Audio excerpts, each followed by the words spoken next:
Bom dia, meus irmãos, irmãs. Vamos abrir as nossas Bíblias aqui no livro de Atos dos Apóstolos. Atos dos Apóstolos, vamos ler aqui no capítulo 2, versículo 46.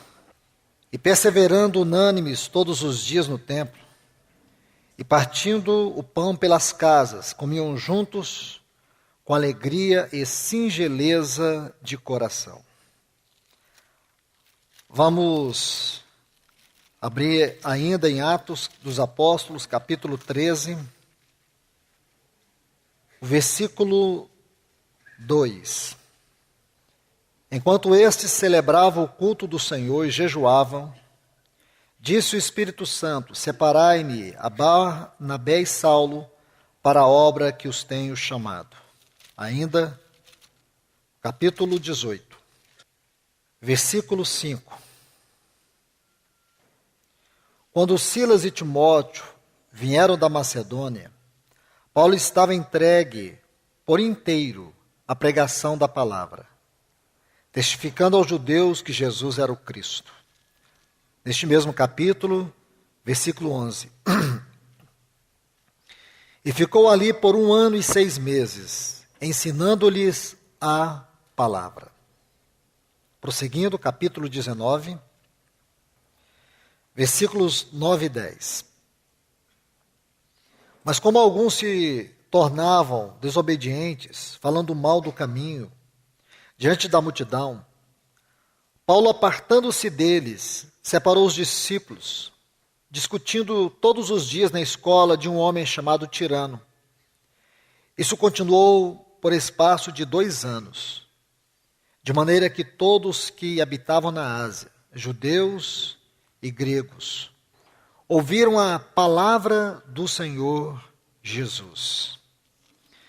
Por último, vamos ler o capítulo 20. Atos dos Apóstolos, capítulo 20.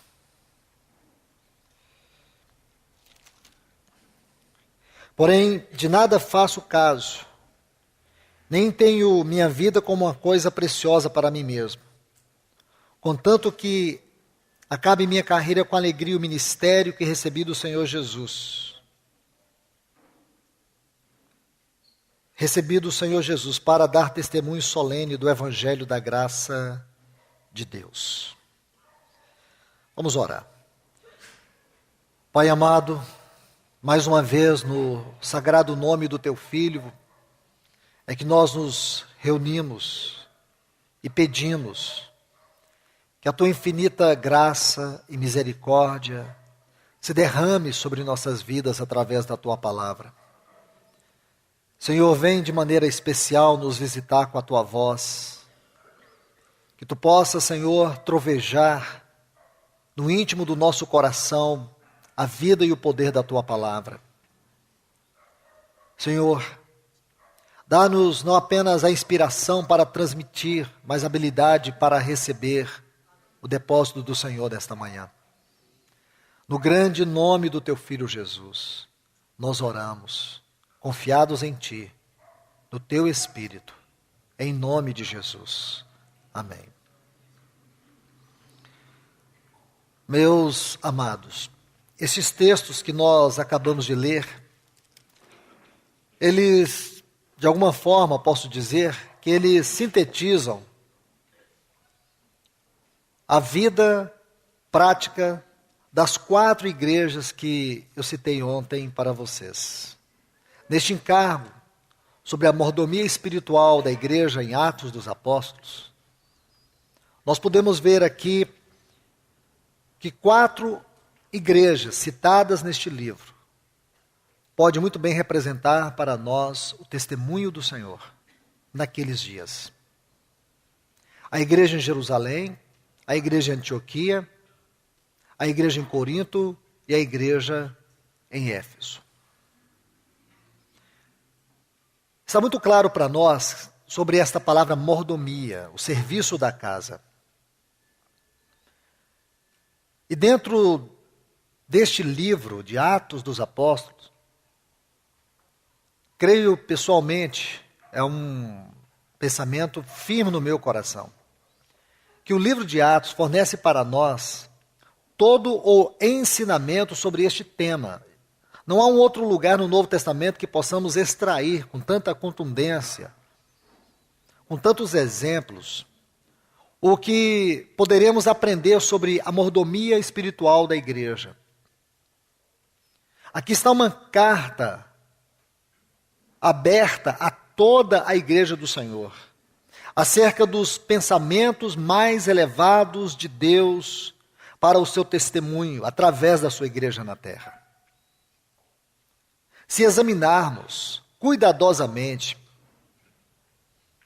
a igreja de Jerusalém, desde o capítulo 1 do livro de Atos, e se você for aí até o capítulo 6, 8, como queira, pegando todos esses capítulos que abarcam a igreja em Jerusalém, vocês poderão perceber em detalhes, em frases, riquezas, acerca daquela vida que contagiou, que fluiu, que se tornou um poderoso instrumento de Deus para a propagação do seu evangelho. Como o perfume de Cristo exalou por meio daquela igreja.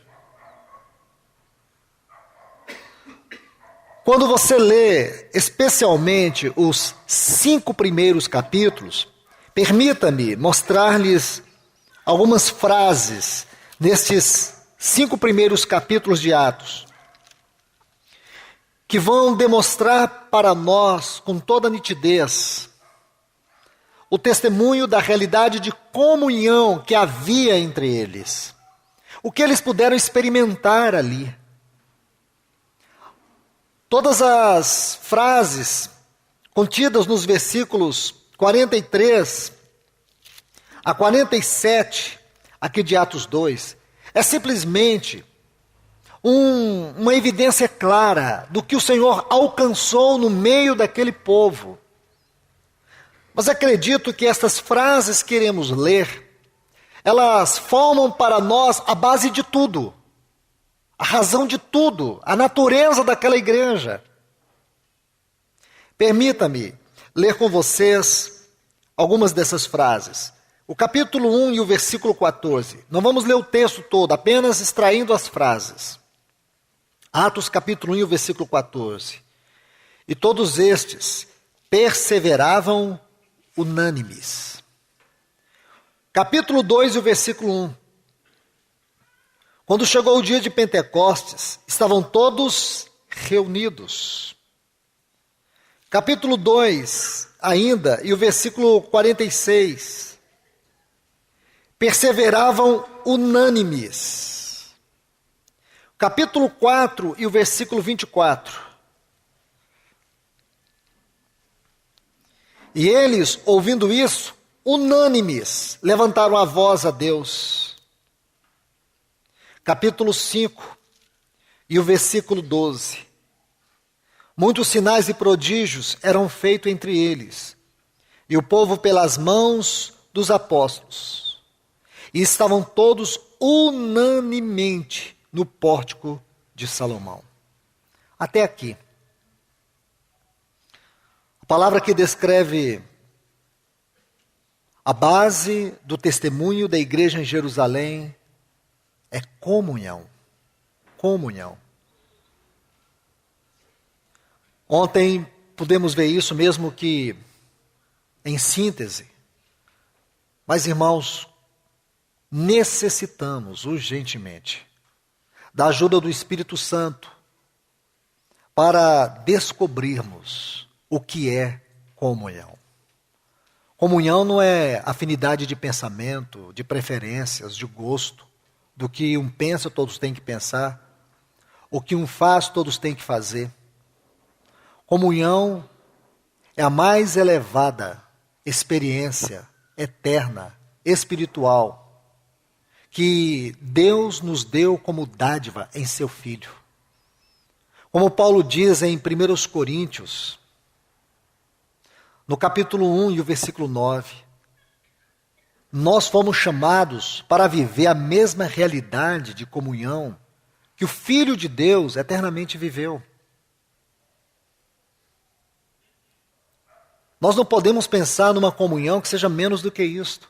Ela não é dada a nós para se tornar uma propaganda. Ela não é dada a nós para ser um adorno superficial. Porque comunhão é a primeira atividade da Trindade. Tudo na Trindade se move no eixo da comunhão. A comunhão é a base de toda a realidade e serviço que há na Trindade. Isso deveria, irmãos, ser também na vida da igreja. Comunhão deveria ser a base de todas as tarefas, atividades e serviços da igreja. E como a gente tem uma enorme facilidade de divergir, de se opor, de dificultar, será que conhecemos bem o que é comunhão? Comunhão é a essência de todo o serviço de Deus. Deus é comunhão. Nós não podemos pensar em uma realidade espiritual como esta, a parte da sua essência. Qual é o segredo que você encontra nesta igreja para ter tanto da realidade espiritual, da riqueza da vida? Porque a palavra entre aqueles irmãos do primeiro século era tão contundente, esmagadora. Homens simples levantaram para poder proclamar a palavra e havia vida. Lembre-se de Pedro, no capítulo 2. Ele expõe uma mensagem de maneira tão simples, objetiva. Se você ler a mensagem dele aqui no capítulo 2, você pode extrair ali os 7 temas dessa mensagem, uma mensagem cristocêntrica. Quando Pedro termina, o versículo 37, diz que as pessoas se sentiam como que perfuradas. Seus corações eram como que perfurados pela palavra, compungiu-se-lhes. A palavra aqui dá a ideia de ser perfurado, compungiu-se-lhes os corações. Quando Pedro lhes falava, como assim, irmãos? Esse não era o homem que há pouco tempo negava o Senhor? Este não era um homem que, algum tempo atrás, estava sendo duramente repreendido pelo Senhor porque o inimigo estava possuindo sua mente, estava produzindo trevas no seu coração, um homem confuso, inseguro. E agora esse homem está aqui, cheio do Espírito, pregando a palavra de Deus, e essa palavra como uma espada penetrante. Como assim? Só num ambiente onde a vida governa todas as coisas, homens podem ser gerados pelo Espírito Santo e servir com tanta eficácia. Ambiente de confusão não, irmãos. Este era o segredo da igreja primitiva. A verdadeira comunhão. Nosso Senhor, Ele ora em João capítulo 17, apenas permita-me ler, não examinar os textos, mas apenas citar alguns pontos da oração do nosso Senhor. Podemos ver aqui alguns pontos da ênfase da oração do Senhor. Como me disse ontem o irmão Paulo Bornelli, nesse capítulo ele ora pela verdade e pela unidade. E eu concordo plenamente com meu irmão. Aqui nesse capítulo 17 do Evangelho de João, o nosso Senhor, Ele ora. Aquilo que muitos dizem a oração do nosso Senhor no Santo dos Santos. Agora vamos entender sobre a grande ênfase da sua oração. Isso você pode ver em uma pequena frase. Para quê? Se você conseguir aí observar cada um cada uma dessas frases, você vai entender o cerne deste capítulo e da oração do nosso Senhor. Veja no versículo 1. E diz: essas coisas falou Jesus, e levantando os olhos ao céu, disse: Pai, é chegada a hora. Glorifica teu filho, para que teu filho te glorifique. Essa palavra aqui, glorifique, ela é muito importante, porque a tradução dela é realçar o brilho. Realçar o brilho, ou jorrar luz. Jorrar luz, realçar o brilho. Então aqui primeiro, você vê, para quê? Glorifique teu filho, para quê? Esse é o primeiro para quê? Para que o teu filho realce o brilho da tua glória. Aqui você vai ver que glória tem a ver com a expressão da satisfação de Deus consigo mesmo. Glória tem a ver com aquilo que faz de Deus, Deus. Deus é glória. Agora, esta comunhão de glória entre o Pai e o Filho vai ser realçada de maneira espantosa naquela sublime obra da cruz, da morte, da ressurreição, da ascensão e da entronização. Mas vamos para o segundo, eu não vou entrar nos detalhes, irmãos.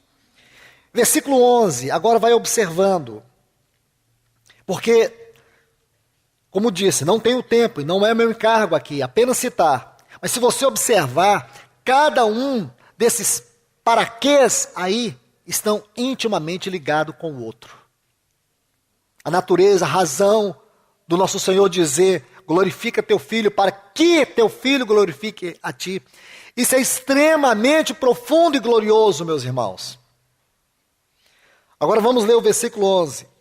Já não estou no mundo, mas eles no mundo estão, e eu vou para ti. Essa frase é importante, ela é uma chave para entender esse vou para ti. Pai Santo, guarda-os em teu nome, os que me tens dado. Para quê? Guarda-os em teu nome. Para quê? Guardar em teu nome. Por que que ele vai para junto do Pai? Para quê? Sejam um. Irmãos, veja aí, seja um como nós somos. Sabe, você sabe, meu irmão, minha irmã, quero te falar algo. Uma frase como esta pode levar, às vezes, mais de anos só para você absorver a vida, a essência e o poder dela. Para que sejam um, como nós somos. Você já pensou nessa última parte? Como nós somos? Como eles eram? Como eles viviam? Qual era a realidade desta trindade na eternidade? A igreja não pode ser menos do que isso. É por não ver um texto deste, é por não absorver a vida de um texto como este, é que nós nos dividimos por qualquer coisa. Até pela grossura da ponta do alfinete, nós somos capazes de dividir dos irmãos.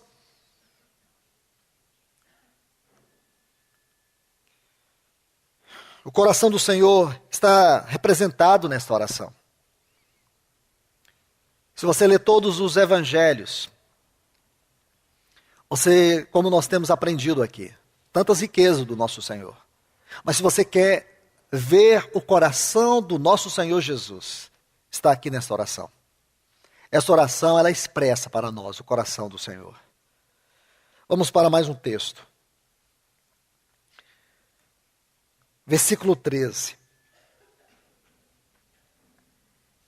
Mas agora vou para ti. Falo isso no mundo, para que tenham meu gozo completo em si mesmos.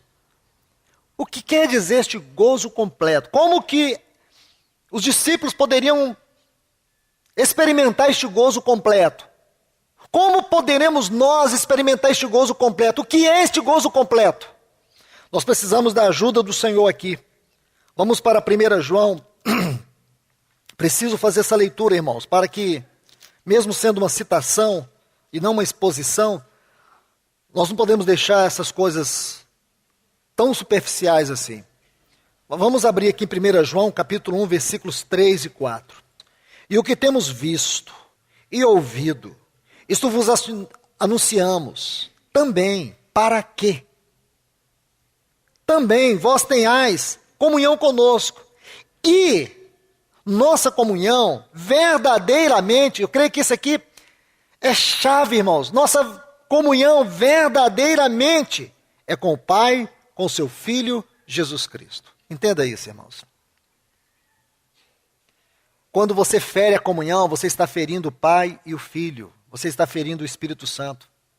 Quando você toca no irmão, maliciosamente, maldosamente, levianamente. Por isso que Provérbios 6 diz que Deus abomina, das 7 coisas que Deus abomina, a pior delas é o irmão que fala mal do irmão. Porque quando você toca no irmão, você toca nessa santa comunhão da Trindade. Você está tocando no Pai, no Filho e no Espírito. Porque a comunhão da igreja é a comunhão com o Pai, com o Filho e com o Espírito. O nosso modelo de comunhão não era aquela comunhão que Jesus tinha com os discípulos. O nosso modelo de comunhão é a comunhão eterna que sempre existiu entre o Pai, o Filho e o Espírito Santo. Este é o nosso modelo de comunhão.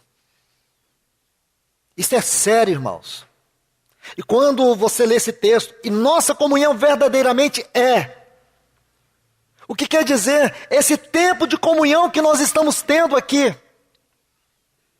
Esse tempo, essa vida, essa realidade de comunhão que temos na esfera local, onde congregamos, é a comunhão com o Pai, com o Filho e com o seu Espírito. Não é a comunhão dos irmãos apenas. Nosso limite de comunhão não é uns aos outros. Nosso limite de comunhão é com o Pai, com o Filho e com o Espírito. Quando nós tocamos dessa comunhão, quando ferimos essa comunhão, nós estamos ferindo essas 3 benditas pessoas. E a nossa comunhão verdadeiramente é com o Pai, com o seu Filho Jesus Cristo. Essas coisas vos escrevemos, para que o vosso gozo seja completo. Agora pega esses textos, volte aqui para João capítulo 17, versículo 13, para que tenha o meu gozo completo. Como nós podemos desfrutar o gozo completo? O gozo completo, a alegria completa, só pode ser a alegria eterna, a alegria celestial, plena, só pode ser desfrutada onde há a realidade da verdadeira comunhão.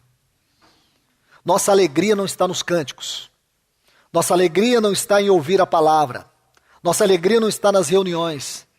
Nossa alegria está na comunhão, a comunhão nos cânticos, a comunhão na palavra, a comunhão nas reuniões.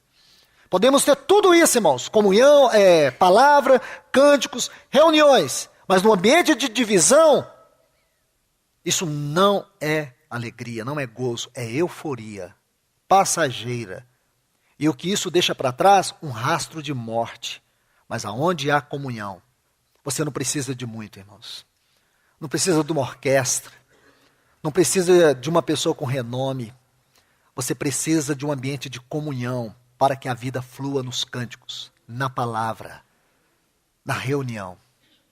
Não precisamos de muita gente. Jesus disse, onde estiver 2 ou 3 reunidos em meu nome. Isto é comunhão. Ele nos chama para esta comunhão. Esta realidade de comunhão que ele viveu. Que os irmãos em Jerusalém puderam tocar isso tão profundamente. Irmãos, digo para vocês, com temor, nós precisamos arrepender por ferirmos a comunhão do Senhor, por termos ferido em muitas oportunidades a comunhão do Espírito entre nós. Arrepender mesmo, irmãos. Arrepender não é confessar pecados, não. É mais do que confessar, porque muitas pessoas param na confissão de pecados. É mudança de atitude. Como disse o profeta Oséias, que o arrependimento de Efraim é como a luz da manhã, que cedo passa. Nós não podemos arrepender para pecar de novo e cometer os mesmos erros.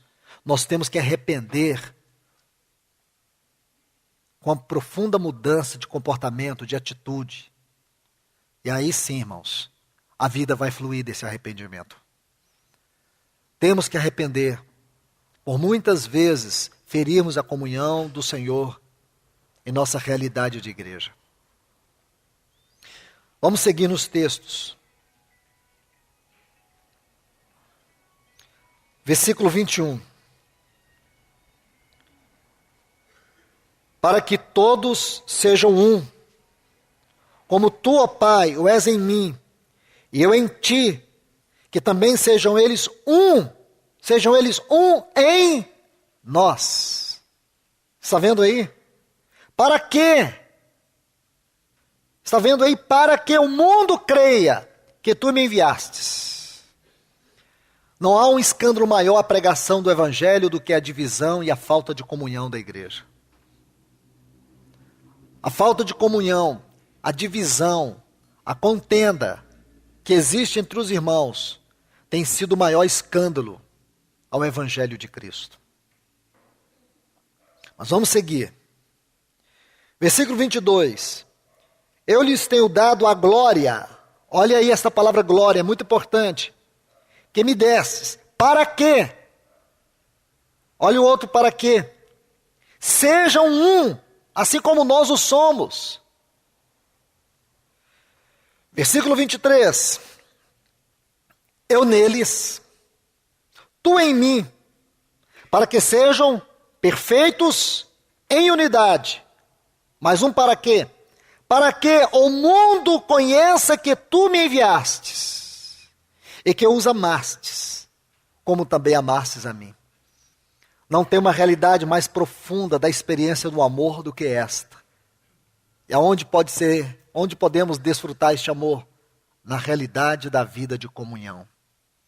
O mesmo amor com que o Senhor Jesus eternamente foi amado, só pode ser experimentado e visto num ambiente de verdadeira comunhão. Por último, versículo 24.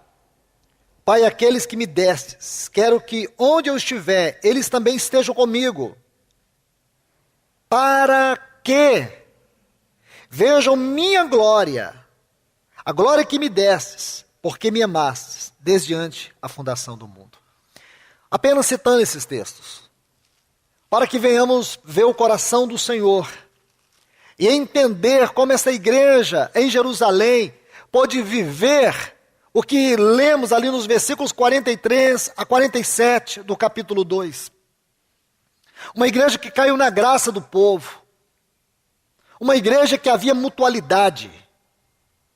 Uma igreja onde os apóstolos pregavam com autoridade, havia manifestações do poder de Deus sobre a vida das pessoas, libertando, curando, convertendo, convencendo, restaurando. O perfume da glória de Cristo era sentido ali naquela igreja. Que ambiente é este, irmãos? O ambiente da comunhão. Vamos avançar para que nós venhamos ganhar tempo. Deixe-me mostrar aqui nos textos que lemos na igreja de Antioquia. Capítulo 13 de Atos.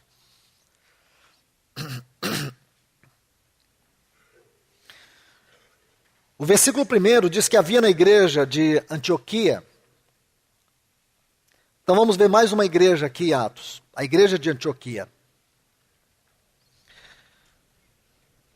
Havia na igreja que estava em Antioquia profetas, mestres, a saber, Barnabé, Simão, que chamava Níger, Lúcio de Cirene, Manaém, que havia se criado junto com Herodes, o tetrarca, e Saulo. Agora olha o versículo 2 com muito cuidado. Enquanto eles celebravam o culto do Senhor e jejuavam, disse o Espírito Santo. Atente para essa frase. Disse o Espírito Santo. Deixe-me mostrar uma outra frase para vocês. Versículo 4. Eles então, enviados pelo Espírito Santo. Maravilhoso isso, irmãos. Se você voltar comigo, aqui no capítulo 11, permita-me ainda te mostrar mais um texto. Porque era um homem bom e cheio do Espírito Santo. Estamos buscando esses textos, irmãos, dentro do contexto da igreja de Antioquia. E por que estamos fazendo isso? Aqui, é claro, não vou fazer uma exposição doutrinária do contexto do texto, mas apenas extraindo esses textos dentro do contexto da igreja de Antioquia. E você vai ver que esta é outra ênfase muito importante na mordomia espiritual da igreja. O governo do Espírito Santo, a vida do Espírito Santo governando todo o serviço na casa de Deus. Entender que o Espírito Santo encabeça todas as coisas práticas, todo o nosso serviço, para que a igreja seja edificada de maneira orgânica e não institucional, não denominacional, mas como um corpo vivo, como foi a igreja em Antioquia, em Jerusalém, em Corinto, em Éfeso, dentro do livro de Atos, como a igreja em Atos foi edificada pelo Senhor. Se existe alguma falha, a culpa é nossa, não é de Deus, não é do Espírito Santo. É porque o homem tem se colocado à frente do Espírito de Deus. É porque nós temos colocado nossas mãos nas coisas do Senhor. Nossas ideias, nossas impressões. Queremos colocar nossas marcas. Queremos marcar a edificação da casa de Deus segundo as nossas impressões. Precisamos reconhecer que somente o Espírito Santo poderá ajudar-nos, habilitar-nos a servirmos de maneira adequada na edificação da casa do Senhor. E aqui você vai encontrar o Espírito Santo falando com liberdade. Você vai ver também, se olhar aqui no versículo 28 do capítulo 11, que levantando-se um deles, chamado Ágabo, que era um profeta, alguns profetas de Jerusalém que foram a Antioquia, mas ali naquele ambiente de Antioquia, dava a entender pelo Espírito. Que cuidado, irmãos, você vê na inspiração deste texto, dava a entender pelo Espírito, poderia dizer assim, dava a entender que, mas a ênfase sobre o Espírito Santo, ela é contundente, é a chave para nós entender como todas as coisas devem funcionar na vida da igreja. O homem não pode estar à frente. Ágabo poderia dar a entender, e poderíamos, irmãos, ler esse texto e deixar passar na inspiração, de forma despercebida, a ênfase sobre o Espírito. E poderíamos até entender que este homem foi usado pelo Espírito, mas observe que a inspiração delicada, isso aí dava a entender pelo Espírito. Mais uma vez, porque esta é uma chave da edificação. Irmãos, o convite do Senhor é para que nós saiamos da frente, para que o seu Espírito se coloque no seu devido lugar, porque ele é sensível, ele é um grande cavalheiro. Somente ele poderá preparar esta noiva para o noivo. Nós temos que ser cuidadosos, irmãos, de não tomar a frente do Espírito Santo. Ele é quem deve governar todas as questões práticas da vida da igreja. É ele que tem que falar, é ele que tem que dizer, é ele que tem que separar, é ele que tem que conduzir, é ele que tem que encher. Porque senão, irmãos, o entretenimento, pragmatismo e muitas outras coisas mundanas vão assumir a ênfase da edificação. E nós vamos achar que estamos edificando a igreja e no final isso vai virar uma Babilônia. Isso vai virar um sistema perigoso. Graças a Deus que Ele tem nos corrigido, graças a Deus que os céus ainda está aberto, graças a Deus que o trono de Deus governa, graças a Deus que Ele ainda fala conosco, e graças a Deus que ainda há ouvidos para ouvir e receber a sua palavra. Então aqui está uma outra ênfase tão importante acerca da mordomia espiritual da igreja em Atos. O que vemos em Antioquia, a liderança do Espírito, o governo do Espírito, a direção do Espírito, o controle do Espírito. Ele fala Ele diz: separai-me, porque é para ele. Homens não são separados para a obra e nem para a igreja. Separai-me, a Barnabé e a Saulo, para a obra. Primeiro para ele. Homens que vão ser habilitados, capacitados, cheios dele. Não há o menor sentido de homens ser separados para servir a igreja. Primeiro serviam ao Senhor. Foram separados para o Senhor. Porque a esfera do ministério, em primeiro lugar, ela é espiritual, ela é celestial, ela não é terrena. Homens que não conhecem essa esfera jamais deveriam ministrar. Porque eles não têm o que ministrar de Deus, eles têm de si mesmo conhecimento, história, piadas, brincadeiras, entretenimentos, argumentos intelectuais. Leem manual da psicologia de massa, ou então de motivações, para poder induzir o povo a um falso evangelho. Em primeiro lugar, aqueles que ministravam na igreja de Atos, ou a igreja de Atos, eles eram homens que primeiramente ministravam ao Senhor. Eles jejuavam porque buscavam a mente e a vontade de Deus. Eles oravam e jejuavam porque eles tinham fome de Deus. Jejum é fome de Deus. Jejum é buscar a mente e a vontade de Deus. Eram estes homens aqui. Essa é a igreja de Atos. Essa é a igreja de Antioquia. Essa é a igreja que nós devemos ser, irmãos. Não apenas um mero ajuntamento de religiosos tentando chegar aos céus, mas homens que verdadeiramente têm vivido uma esfera celestial de comunhão com Deus. Homens que são conduzidos pelo Espírito. E que eles sirvam como profetas e mestres, como vara e como cajado, para que o bom pastor que é Cristo conduza o seu rebanho aos pastos verdejantes, às águas tranquilas. Ou mesmo neste mundo, que é um terrível campo de batalha, este bom pastor nos deu uma mesa, onde somos cercados de todos os adversários, mas podemos desfrutar dele, que é o nosso pão, é o nosso vinho, é a nossa alegria, é o nosso gozo, é a nossa segurança, é a nossa satisfação. Meus irmãos, irmãs, vamos avançar rapidamente aqui para o capítulo 18. Aqui quero ler 2 textos.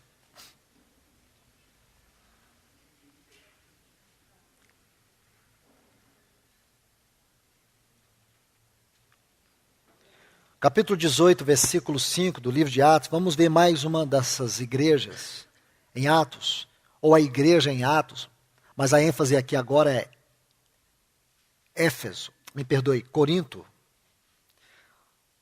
Veja, quando Silas e Timóteo vieram da Macedônia, versículo 5, Paulo estava entregue por inteiro à pregação da palavra. Ainda o versículo 11 deste mesmo capítulo 18. E ficou ali por 1 ano e 6 meses, ensinando-lhes a palavra. Maravilhoso isso, irmãos. A dedicação ao ministério da palavra. O lugar que este ministério glorioso ocupava na vida desta igreja. 18 meses, Paulo perseverou ali, ensinando-lhes a palavra. Mesmo em meio às lutas, oposições que houve lá em Corinto. Mas o Senhor lhe revelou em sonho que ele tinha um grande povo naquela cidade. E Paulo persistiu, apesar das oposições, ele prosseguiu. E o Senhor alcançou ali naquele tempo o seu testemunho. Por quê? Porque havia o ministério da palavra. Havia o persistente ministério da palavra, eles perseveravam na palavra. Isso é glorioso, irmãos. A palavra produzindo, gerando, pelo poder do Espírito Santo, a vida da igreja, a própria igreja. Não é uma igreja que nasce de ideias, de doutrinas de homens, mas é a igreja que nasce da palavra. A palavra ministrada, a palavra derramada. A palavra que é vida. É isso que você vê aqui na igreja em Corinto. E por último aqui, no capítulo 19, nós vemos a igreja em Éfeso. E deixe-me colocar alguns textos. O versículo 10 está assim: isso continuou por espaço de 2 anos, de maneira que todos que habitavam na Ásia, judeus e gregos, ouviram a palavra do Senhor. Se você observar a última frase do versículo 17 deste mesmo capítulo 19, diz que o nome do Senhor Jesus era engrandecido, e o 18. E muitos dos que creram vieram confessando e dando conta das coisas que praticavam. Aí o versículo 20, assim crescia e se fortalecia poderosamente a palavra do Senhor. Então você vai ver aqui, nesse espaço de 2 anos, toda a Ásia foi impressionada, impactada, visitada pela palavra do Senhor. Como assim, irmãos? Não é de impressionar o nosso coração? No espaço de 2 anos, a palavra crescia e prevalecia poderosamente, de maneira que toda a Ásia, segundo alguns estudiosos, haviam 18 províncias na Ásia Menor, e seja esta referência aqui, a Ásia Menor, onde estava a igreja de Éfeso, a região da Turquia. A palavra do Senhor alcançou aqueles cristãos. Nós vemos lá no capítulo 2 do livro de Apocalipse, e também o 3, uma referência às 7 cartas às igrejas da Ásia. Foi nesse tempo, possivelmente, que estas cidades receberam a visitação da palavra poderosa que prevaleceu sobre eles. Por quê, irmãos? Porque o Senhor alcançou o seu testemunho em Éfeso. Lindo isso, irmãos.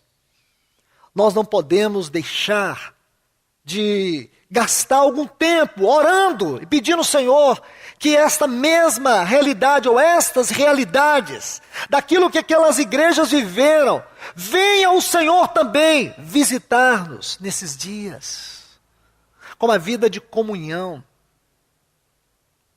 com o enchimento do teu espírito, com a visitação poderosa e prevalecente da tua palavra entre nós. Porque do contrário, irmãos, nós vamos macular a mordomia espiritual da igreja em nossos dias. Nos poucos minutos que tenho, eu quero apenas concluir mostrando esta advertência para os irmãos. Quero fazer isso no máximo em 15 minutos, usando um exemplo só, de uma das igrejas da Ásia. Eu gostaria que os irmãos pudessem refletir não apenas sobre aquela igreja, mas sobre nossa própria condição. Não é um estudo sobre aquela igreja, mas a nossa condição. Uma advertência para nós. Porque podemos estar desprezando isto, a verdadeira comunhão, o governo, a direção, a vida, o enchimento do Espírito. O lugar que a palavra deve ocupar em nossa vida, em nosso serviço. Nós podemos macular a mordomia espiritual da igreja do Senhor em nossa geração. E não é isto. Eu tenho absoluta certeza que não é isso que nós queremos, irmãos. Porém, não podemos ficar caminhando a ermo, achando que vimos. Nós não podemos ter uma pequena sensação de visão, nós temos que ter a realidade da visão. Porque o Senhor tem escancarado os seus céus, Ele tem jorrado luz sobre nossa mente, sobre o nosso coração. O pior cego não é o que não vê, é o que não quer ver. E você e eu não podemos ser esse tipo de pessoa.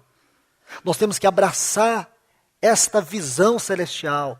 Temos que ir aos pés do Senhor por esta visão celestial e consagrarmos a ela toda a nossa vida, tudo em nós.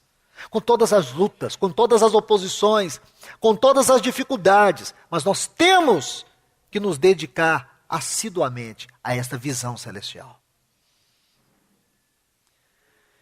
Eu vou citar alguns textos aqui, não para fazer uma exposição, mas para colocar uma advertência, como a parte final desta palavra, e deste encargo que a mim foi confiado. Como nós podemos macular e como nós podemos perder a realidade da mordomia espiritual. O perigo de tudo isso, irmãos.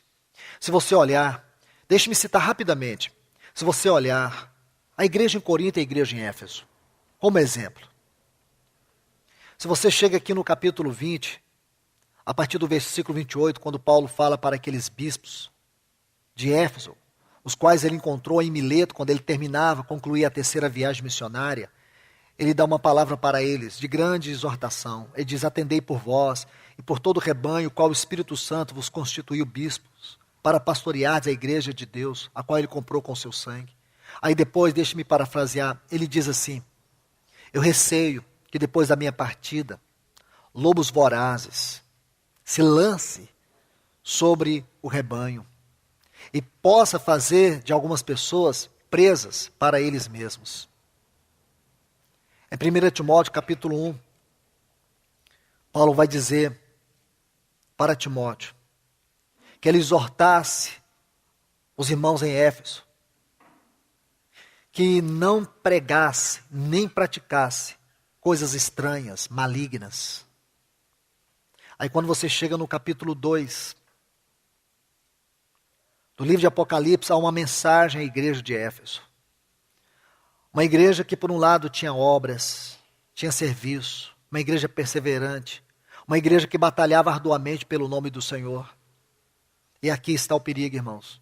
É nós termos tantas qualidades, é nós termos tantas virtudes, mas fracassarmos do essencial. Irmãos, tudo deve começar com o essencial. Não adianta nós termos tantas virtudes, tantas obras, tanto serviço. Não adianta nós fazermos tantas coisas para o Senhor, sendo que o fundamento está fragmentado, está rachado, está dividido. O Senhor diz assim: tenho porém contra ti. Irmãos, o Senhor não pode ter nada contra nós. Porque se Ele tem algo contra nós, Ele tem que prevalecer sobre nós com a sua palavra. Tenho porém contra ti que abandonastes o teu primeiro amor. Amor é a expressão da comunhão. Novo mandamento vos dou. Este novo mandamento, irmãos, estava num ponto significativo. Que nós pudéssemos amar uns aos outros como Ele nos amou. É como Ele nos amou, é a base do nosso amor uns para com os outros. Um amor que envolve perdão. Perdão verdadeiro. E perdão não é passar uma borracha em cima das coisas e dizer esquece. Sabe o que é perdão? É você sofrer o dano do outro em si mesmo.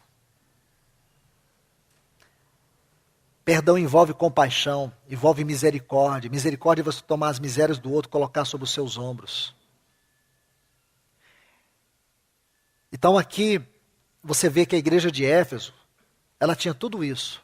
Porém o fundamento do amor havia acabado, havia sido desprezado. É aqui que nós vemos questões delicadas. Esta igreja, irmãos, olha o que é esta igreja em Atos 19.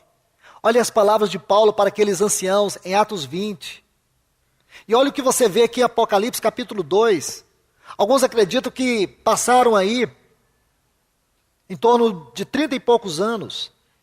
Olha a carta que esta igreja recebeu. Olha o depósito espiritual. Paulo chega a dizer que ele havia ministrado entre eles todos os desígnios de Deus. Profundo isto. Uma igreja que, a partir dela, durante 2 anos, o evangelho alcançou toda a Ásia. E agora?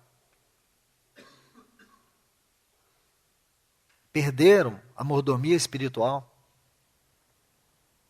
Perderam a responsabilidade com a mordomia espiritual. Negligenciaram a mordomia espiritual. Irmãos, isso tem que falar alto ao nosso coração. Observe, irmãos.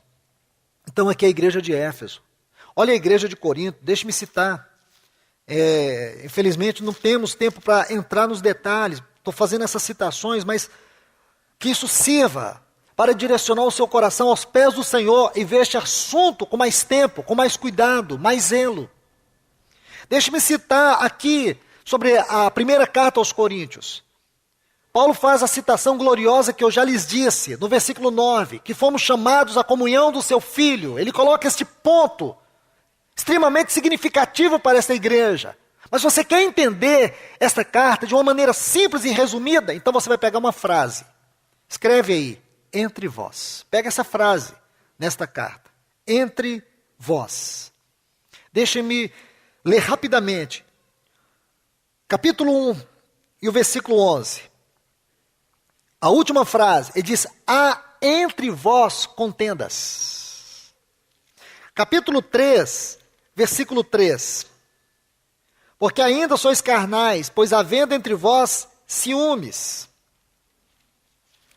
Capítulo 5 e o versículo 1. Ouve-se coisa certa, que entre vós há fornicação. Capítulo 6 e o versículo 7. Na verdade, há uma falta entre vós. Capítulo 11, o versículo 18 e o versículo 30. Pois, em primeiro lugar, quando vos reunis na igreja, ouço que há divisões entre vós. E o versículo 30, por isso há muitos enfermos e fracos entre vós, e muitos que dormem. Se você pegar essas frases, elas vão sintetizar para você a realidade espiritual da igreja em Corinto. Que igreja é essa, irmãos? Não esmaga o nosso coração pensar que esta igreja é aquela do capítulo 18 de Atos? Pensar que esta igreja, ela abandonou aquele vigoroso ministério, contundente, poderoso da palavra? Como é possível perder a mordomia assim, irmãos? Como é possível negligenciar a mordomia? Nós não podemos, não devemos. Nós temos uma grande responsabilidade. Nós temos que nos livrar de toda forma de comodismo. Nosso gozo, nossa alegria completa está nessa realidade de comunhão e não nas nossas obras. É o Senhor que tem que encontrar essa satisfação, o seu prazer nas nossas obras. Por que o Senhor não encontrou prazer nas obras da igreja de Éfeso? Porque não tinha amor. Porque o Senhor não encontrou satisfação no serviço de Marta? Porque ela não deu preeminência à palavra. Podemos fazer tudo certo, porém se os fundamentos forem feridos, abandonados, desprezados, o Senhor não encontra satisfação. Podemos gerar morte em nossa esfera local de congregação, fazendo coisas boas. Porque Deus busca entre nós é o que é fundamental, o que é essencial. A igreja primitiva, a igreja em Atos, a mordomia espiritual daquela igreja tinha fundamentos. A palavra, a comunhão, o partir do pão e as orações. Então deixe-me citar um exemplo final para concluirmos esse encargo. Carta à igreja de Laodiceia. Vou parafrasear para que ganhemos tempo. Se você quer entender a carta à igreja de Laodiceia, compreender o pano de fundo dessa carta, o que realmente aconteceu com essa igreja, porque aqui o Senhor diz algo que não é fácil você absorver. De maneira espiritual, se você olha para essa declaração do Senhor, se você tem luz do Senhor, o mínimo que você tiver desta luz, você fica chocado. Como é possível o Senhor dizer para sua igreja, para a sua noiva, estou a ponto de vomitar-te da minha boca? Como é possível isso? Então nós temos que voltar para entender o pano de fundo desta igreja. O pano de fundo desta igreja está na carta que Paulo escreveu aos Colossenses, em 3 versículos. Vamos dizer assim, em 3 porções. A primeira está no capítulo 2, quando Paulo diz assim que ele lutava, a palavra ali é muito forte, batalhava pelos irmãos em Laodiceia, para que eles tivessem uma compreensão exata do mistério de Deus, Cristo. Irmãos, eu não tenho tempo para entrar neste assunto aqui, nessa porção, nessa citação de Paulo. Mas o que eu quero dizer para vocês, que essa é uma declaração extremamente profunda, ela é uma chave para nós entendermos o propósito eterno de Deus em Cristo em todo o Novo Testamento. O mistério de Deus, Cristo. Paulo diz assim, eu lutava, eu batalhei. A palavra lutava ali, ela dá a ideia de agonizar. Paulo agonizava para que os irmãos em Laodiceia tivessem uma exata compreensão do mistério de Deus, Cristo. Porque Cristo não é sinônimo de Messias, que muitos estão pregando por aí. Cristo, na linguagem do Novo Testamento, é o que o salmista disse no Salmo de número 8, quem é este homem?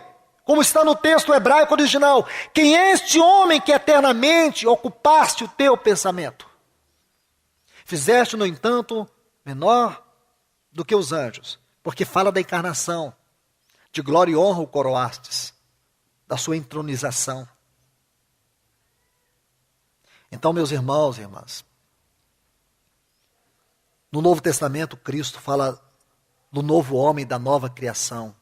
Cristo cabeça, a igreja como seu corpo. Isto é extremamente glorioso. Paulo batalhava, Paulo lutou, melhor assim. Paulo batalhou arduamente para que a igreja de Laodiceia tivesse a exata compreensão do mistério de Deus, Cristo. Segundo texto, capítulo 4, versículo 15, Paulo está fazendo uma saudação final na igreja, a igreja de Colosso, mas ele faz uma lembrança muito especial. Ele diz, a igreja em Colosso e a irmã Ninfa, a igreja que reúne na sua casa. Essa ênfase mostra a simplicidade da igreja de Laodiceia. Aquela igreja, ela recebeu um grande depósito espiritual de revelação acerca do mistério de Deus, Cristo. Aquela igreja era simples na sua vida. Reunia na casa da irmã Ninfa. Que citação singela é esta?